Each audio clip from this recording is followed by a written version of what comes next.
I've always believed in positive thinking. At the same time, I don't want to mislead.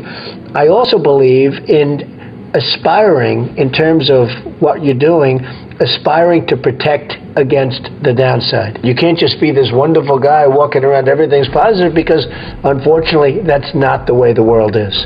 I love to tell people to think about the challenges so that when they do come along, you're ready. Let's suppose that I have a job, but I have the feeling that I want to start my own business. How would I know that I'm the right kind of person for the entrepreneurial life? To me, that's the best question you've asked, and it's also the toughest. Somebody has a family, has a job, they have a nice job, they get X dollars a week, they don't have to worry about very much, it's not going to be great, they're not going to live in Palm Beach, but you know what? They have a job, and it's income coming in. The hardest thing to do, in my opinion, in business is to leave that job and become an entrepreneur, because you're risking your wealth, you're risking your family, your health, your family's health. You're really risking a lot. You have to know in your gut whether or not you have it to be an entrepreneur. Can you handle pressure? Can you handle all of the problems that you're going to be confronted with? And there'll be many, many problems. But the toughest job that somebody has, in my opinion, in business, is to know when to get out of something and when to go in something, because that's a very, very risky proposition. You know, when people ask me about success, I've just started thinking about it over the last couple of years because I've seen a lot of it. You have to have an ability to handle pressure, because no matter how successful you are, I have many, many friends and enemies, a lot of enemies too, I don't care, but they're smart. I have a lot of enemies, and I've watched people and I've seen it.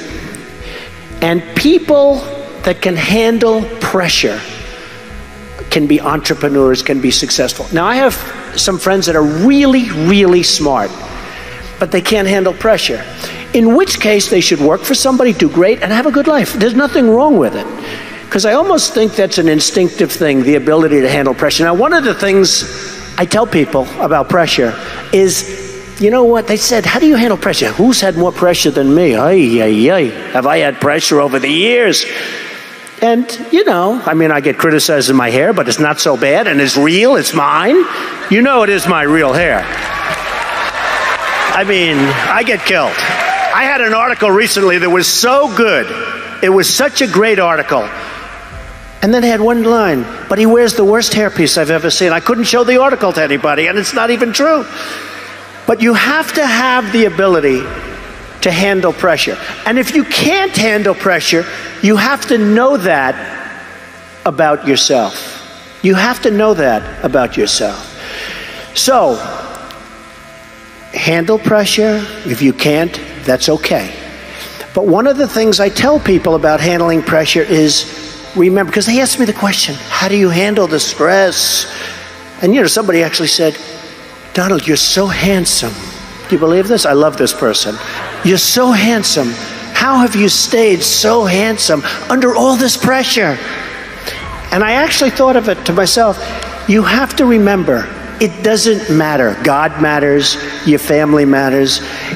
It doesn't matter. And if you say it, I have some people, they say, I've got to be successful. I've got to be. They'll never be successful. It's too crazy. They can't think straight. Does that make sense? Does that make sense to you that was going crazy, standing up about your success, right? So you've got to handle it. Now he's a little bit more low-key. That's very good. I like that. We've calmed him down. So you've got to be able to sort of say to yourself, nothing matters that much other than the real big deals with family, with your faith, etc. People settle for mediocrity for one reason. They're lazy. I've seen it so often. People go into something, they don't want to go that extra step. They know it's not going to be great. It might be good. It might be okay. It's not going to be great. They settle for mediocrity. They're lazy.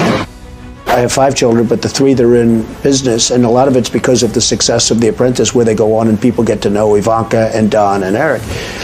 But a lot of that was early upbringing. I'd always say to them, no drugs, no alcohol, no cigarettes. And now I add for Barron, and I'd drive them crazy. I'd say every time they'd leave, no drugs, No alcohol, no cigarettes. Repeat after me. And I'd have to repeat. They go, Ivanka would go, Dad, will you leave me alone? But I'd drum it into their heads. And you know, you have to get back, you have to get through those artificial barriers. I call them artificial barriers because you can do something about it until it's too late. Once it's in your system, it's very hard to stop. Like, I don't drink, and it's very easy for me not to drink. I tell people, what are you drinking for? What are you drinking for? And they don't even understand what I'm saying. So how did you, it's amazing when people see you, they can't imagine. No alcohol. Oh, would I be in trouble if I was a drinker with my life? No smoking. Yeah, no smoking. Well, I had a brother, no drugs. I had a brother, Fred, who was sadly an alcoholic, a serious alcoholic. And he was the best looking guy you've ever seen. And he was much older than you. He was much older. He was 10 years older than me, 11 years older than me. And he was as good looking a guy as you've ever seen. He had everything going. The best personality. I have like a bad personality compared to Fred. But he started drinking, and he also smoked a lot. But he started drinking, and I think it started in college, frankly, but it got progressively worse. And he was really unable to stop. And he'd always tell me, don't you ever drink. So he was much older than me, and it really has an impact, you know, when you have that kind of an age difference. But he'd point, don't you ever drink and don't you ever smoke. He'd add the smoking in because he smoked and he drank. And it hugely affected his health and hugely affected even his look and his, you know, the whole bearing. And every time he'd see me, he'd say, don't you ever drink and don't you. So I never drank. I mean, I really, when you talk about my father, I learned a lot from my father, but I learned a lot from my brother, Fred. And he set an example. It wasn't maybe the example that people would think, but it really was, in its own way, an example. You have an enormous skill with branding and marketing and rebranding. What would you give as advice to small and medium-sized business owners for branding and marketing? Well, the first thing is you have to have a good product. If you don't have the product, forget it. But assuming they have a really good product, you have to get the word out. You know, I know people that are better singers, more talented than Frank Sinatra. You'll never hear about them. I know one in particular, a person who really is talented, always practicing, always rehearsing, and yet if the New York Times calls for an interview, no, I'm not ready yet, I'm not ready yet. They're never ready. You got to get out and do it. Also, you have to sort of let the press know that you exist. Getting good ratings on things, like I have golf courses that have high ratings, and then once you get the ratings, you got to let people know you have the ratings. It's a long process, and it takes a long time. It's really just a wonderful thing if you can have a mentor. Having a mentor makes a big difference in life. Now, you have to look around who's somebody that you aspire to be or to be like, but having a mentor is a wonderful thing. Something I do have to ask you is what's it like to wake up and be Donald Trump? When you're shaving in the mirror and you're looking at yourself, you're an icon. What is that like? Well, I'm honored by your question, but I don't really think about it that way. I mean, I wake up and I do shave and I do use a mirror and all of that stuff, but you know, I go to work, I'm in my office early, I leave late, I work hard, I employ a lot of people, lots of education, lots of everything I supply for people by giving them a check every week. Lots of health care, frankly, and it makes me feel good. I know a lot of people where a couple of my employees, their wives have cancer and they're being well taken care of because they have a good program under the Trump Organization, and I'm happy about that. So I just feel I've done a really good job. I've created a lot of quality, and I've given a lot of people jobs. What would be one word of advice you would have for an upcoming businessman, for a future businessman? Or woman. Knowledge. Knowledge. But if it's one word's very hard for that, but the word is knowledge. But you get knowledge through experience. One of the things people talk about is luck. And I do believe that people are lucky, and some people are luckier than others. I do believe that. But there's also an expression, the harder you work, the luckier you get. And I can tell you 10 instances where I didn't quit when it was 1990, the world was coming down, the debt markets were, everybody, all of my friends and enemies were going bankrupt. I never did. And the times were actually just terrible. And even today, you look at times and you see what happens, and you have to learn. But the word luck is very interesting. But if I didn't work really hard, I probably would not, almost definitely would not be here today. And unless you had me up as a man who at one point was successful But let's see what a loser looks like.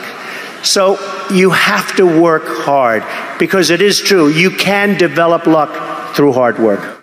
Your first book, The Art of the Deal, begins with a simple sentence that many people might find hard to understand. You say, "I don't do it for the money." Can you explain that? Well, I do it because I love it. If I didn't love it, I wouldn't do it. I have bad days, I have good days, I have days somewhere in the middle. But the end result is I love what I'm doing, and I don't do it for the money. And I make money because probably I'm not doing it for the money. I do it, and I do it well. I'm the biggest developer in New York. I love building buildings. I have a lot of fun building buildings. The fact is, I do it for fun. I do it for game. I do it for sport. I happen to make a lot of money doing it. If I didn't enjoy it, if I didn't really love what I'm doing, I wouldn't be successful. I wouldn't be sitting with you today. And what's the implication of that for someone watching this who wants to create greater wealth? What's the message in that, do you think? Well, the message is you have to love what you do. If you do it for the money alone, it's probably not going to work. I have friends where I tell them, get out of this business, which is a good business, and go into another business, which isn't as good a business, because they like the other business better.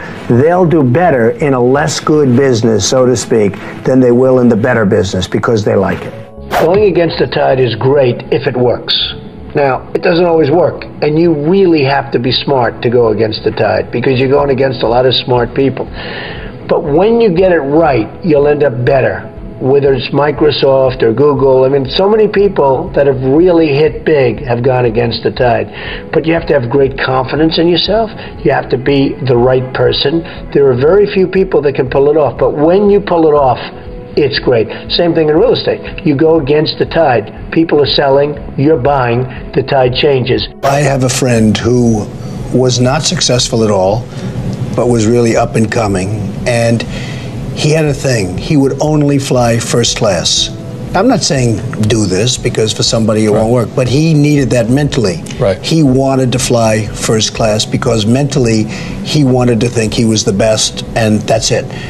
And even though he didn't have much money at the time, this is years ago, he would always fly. I used to criticize him, but it put him in a good state of mind, and he became a very, very successful guy. Very, very successful.